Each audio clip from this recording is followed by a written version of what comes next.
सगळ्या शेतकऱ्यांना माझं असणारं आव्हान आहे. कलेक्टर असेल,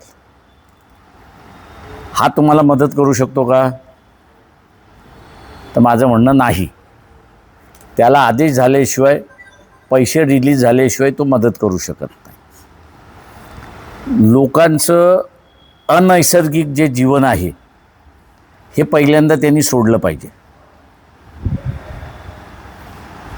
दुखणं कुठं आणि औषध तिसरीकडे. ते दुखणं कसं बरं होईल? इथे दुखणं आहे की ज्याला तुम्ही सत्तेवरती बसवलंय,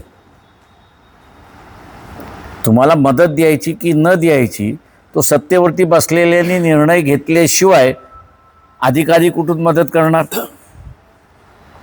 आणि म्हणून या सगळ्या शेतकऱ्यांना माझं आव्हान आहे, गाड्या फोडायच्या आहेत ना, त्या सगळ्या आमदार खासदार भारतीय सत्ताधारी पक्ष कोण कोण आहे?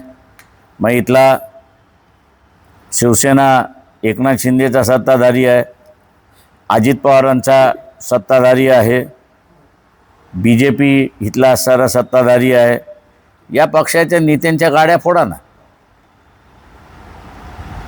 तुम्हाला न्याय मिळेल. भलतीकडे दुखणं दुसरीकडं, औषध तिसरीकडं, हा कुठला सोल्युशन काढलाय?